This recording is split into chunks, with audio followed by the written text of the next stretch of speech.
Siapa sangka viralnya joget Satbor di sosial media bisa mengubah suatu kampung.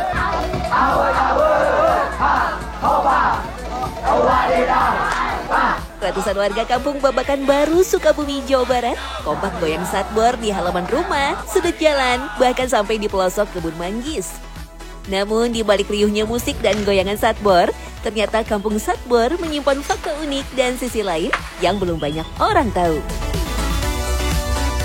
Wati, masih inget goyangannya kan? Nah, itu gimana goyangan? Sambil kita jemur nih, gimana caranya? Wadidaw! Gitu.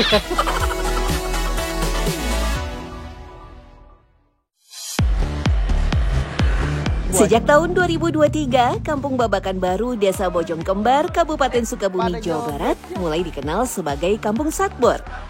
Setiap hari, ada ratusan warga yang terbagi dalam beberapa kelompok melakukan siaran langsung alias live joget Satbor melalui akun medsos masing-masing. Dalam satu kali live, jumlah pesertanya sekitar 3-10 orang. Joget Satbor sebenarnya merupakan gerakan meniru ayam mematuk. Dipopulerkan oleh Satbor alias Gunawan, warga asli Kampung Babakan Baru. Tadinya Gunawan adalah penjahit keliling di Bogor, tapi sekarang dia sudah jadi konten kreator terkenal. Awalnya karena sepi pelanggan, Gunawan mencari peluang lewat live di medsos. Dia memperkenalkan goyang khas Satbor. Siapa sangka Gunawan dan joget Satbornya viral. Ujung-ujungnya Gunawan punya penghasilan dari live joget Satbor. Melihat kesuksesan yang diraih Gunawan, warga Kampung Babakan Baru pun mengikuti jejaknya untuk live dan ikut joget Satbor. Ini kan hampir semua masyarakatnya ikut goyang. Ya. Mereka tuh sebenarnya awalnya profesinya apa sih? Profesinya ada yang pabrik, kan kemarin kan ada yang kerja di pabrik massal. Jadi ada yang kena PHK, daripada nganggur, kerja. Nah, ada juga yang kuli bangunan. Kan kuli bangunan kan, yang kerja bangunan gak setiap hari. Dan ini pun gak dijadikan faktor utama lah. Jadi kalau ada panggilan kerjaan yang lain, mereka kerja lagi. Di setiap kali Satbor melakukan siaran langsung, akan ditonton oleh ribuan akun.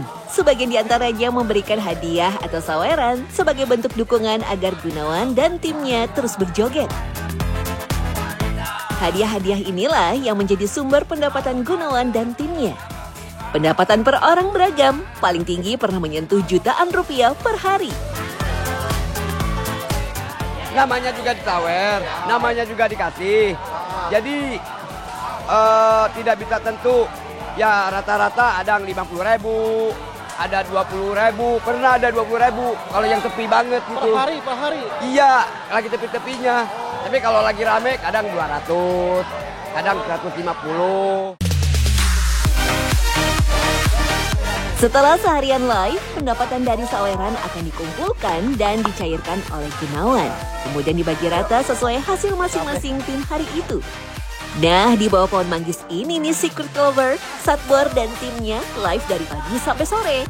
Pohon manggis dijadikan ciri live Kampung Satbor yang merupakan daerah penghasil manggis di Kabupaten Sukabumi. Terkadang ketika sedang musim manggis, Satbor dan timnya live sambil mempromosikan buah manggis hasil kebun warga Kampung Babakan Baru.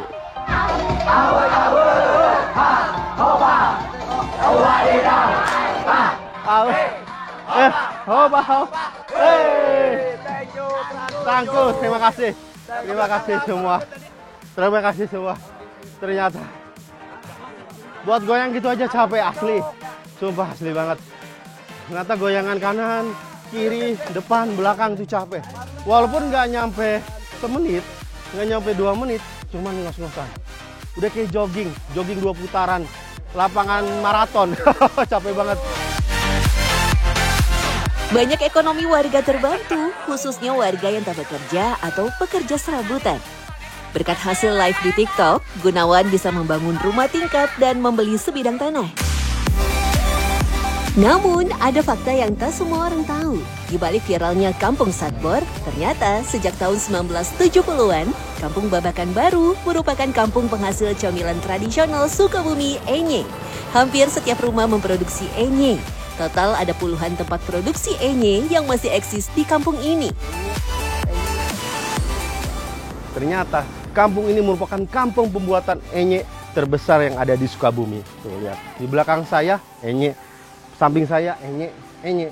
Enye itu adalah kalau bahasa Sunda itu kecimpring yang terbuat dari bahan baku singkong.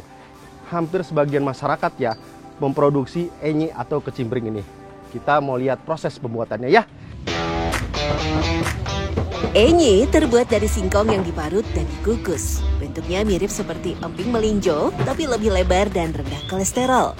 Boleh dibilang, enye merupakan urat nadi perekonomian masyarakat Kampung Babakan Baru sebelum muncul live TikTok joget Satbor.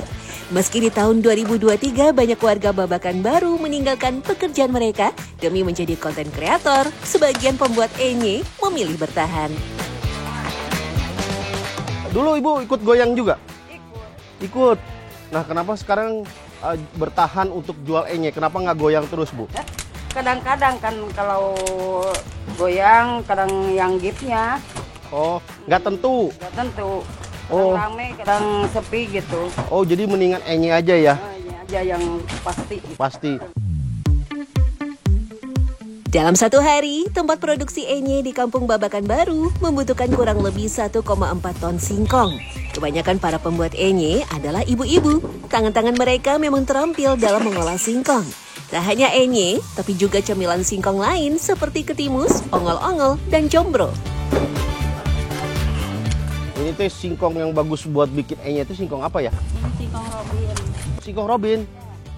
Batman-nya nggak ada? Nggak ada. Batman waktu temennya Robin. Coba ini dari mana singkongnya? Dari Sukabumi, Bogor atau gimana? Dari Sukabumi tempat. Oh, asli Sukabumi ya? Ya. Oh iya, kalau singkong Robin tuh ininya merah ya? Kulitnya merah ya? Iya. Setelah singkong dikupas, dibersihkan dari sisa tanah yang menempel, baru diparut. Awalnya, memarut masih menggunakan tangan. Tapi karena banyaknya permintaan, akhirnya sekarang pemarut singkong sudah memakai mesin. Jadi bisa menghemat tenaga dan waktu. Sebelum dicetak, adonan enye diberi bumbu supaya makin sedap. Biar lebih wangi, ditambah juga daun bawang. Mencetak enye masih menggunakan alat tradisional disebut cetakan paralon. Tuh lihat, unik ya bentuknya. Adonan harus ditekan ke lubang agar mudah lepas dari cetakan. Proses selanjutnya, adonan dipipihkan menggunakan alat yang bentuknya seperti cap. Ditekannya harus 2 kali ya. Kenapa kalau sekali? Nggak bulat. Oh iya.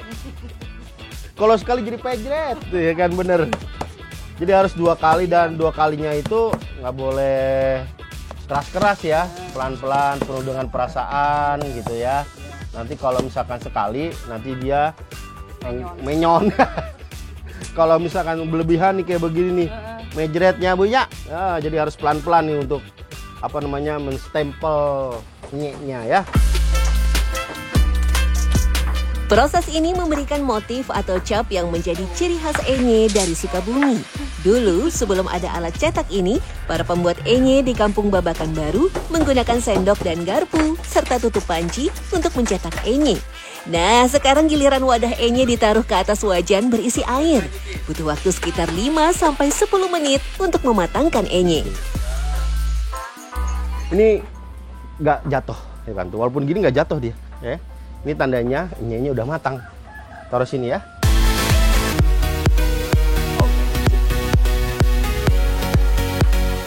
Enye yang sudah dikukus sebenarnya sudah matang, jadi bisa langsung dimakan.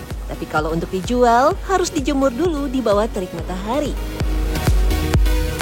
Kalau dulu sih, biasa dijemur di atas genteng rumah biar cepat kering. Tapi warga desa Sindang Resmi kini sudah membuat tempat penjemuran enye dari bambu. Proses penjemuran butuh waktu 1 hari 1 malam.